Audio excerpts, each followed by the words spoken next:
There was once a Dax cavalry woman, the lover of an Orokin couple named Corfel and Aurelia. What was her name? We do not know, but they never used it. They called her by many pet names, though. For an exotic pet she was to them. Little Sweetness, Tender Petal, Wild Rider. Had a mere Dax been known to be engaging in relations with her betters, she would have been executed on the spot. But the couple's power and influence was such that the affair would never be publicly addressed. Still, they feared to use her name, for names have power. Many gifts they gave her, fine armor, rubido rings, and a horse of her own, on the condition that she never ever named it. Names were for people, not possessions. So long as it remained a mere nameless thing, she would never love it more than them. But the rider could not bear to deny her friend the simple kindness of a name. So she whispered into its ear, "You are Rakali, freshness after rain." And just as the couple had feared, she came to love the horse dearly. This was intolerable to them. The horse had to go. An accidental impalement was arranged. But fate played a cruel trick, and both rider and horse were impaled.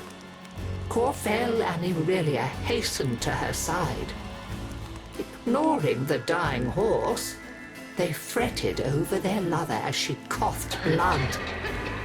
Continuity was out of the question. In desperation, they turned to a certain expert and pleaded with him to let her live forever. He returned the rider to them, transformed to a warrior of living steel. Her sweet and pretty face looked upon them with a smile that would never fade. For all their talk of forever, they wearied of her immediately. Now that the relationship was no longer taboo, they abandoned it. Parties became awkward when the rider stood vacantly by, useless as an abandoned doll. She had to go. They agreed. So, arrangements were made with a master of industry, and the rider, all unknowing, accompanied the couple to a facility. She lay down obediently when instructed, showed no emotion when the restraints clamped her limbs, and made not a sound when the full force of the dissolution beam blazed through her head and out of the back of her steel skull. The couple were satisfied. Their sentimental mistake was dead, and furthermore, the smiling doll's face was erased. Now they could erase it from their memory. I doubt I need to tell you what faceless thing clambered jerkily from the facility's waste disposal heap in the still of a Nabarus night. How she sought for her Dax Nakana and found only the overseer's whip-blade. Confused, vacant, she wandered.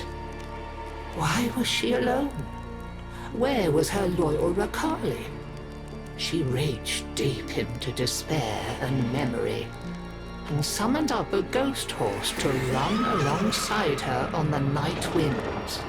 Now, at least, she was no longer alone. She groped for other memories, came up with hands overflowing with betrayal. When the morning sun rose on Corfell and Aurelia, they were faceless too, and quite still.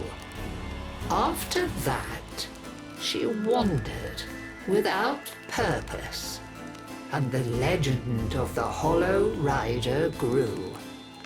And so we come to my part in her story. You must understand, dear, that it is terribly bad luck to be out on Nabarus with no gift to give a reveler. And yet, that was my plight as I stood, my old bones aching, before the dreadful figure on the road many years ago. I have no face, the figure before me seemed to say, in a whispering voice that spoke in my mind. I have no name, only a need, and you come before me empty-handed this Nabarus night. I do have one thing to give, if it please you, I said to her. My name.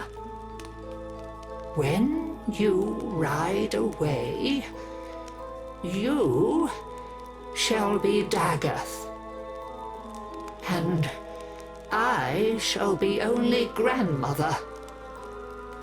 And that is the story of how I lost my name and kept my head. Though many others have since lost theirs. For with her name came a new purpose. DAGATH, you see, means the mirror that accuses. They say that none can now look into the gulf where once her face was, without their own sins rising to accuse them, and a swift, sharp sentence following. A happy Nabarus to you all.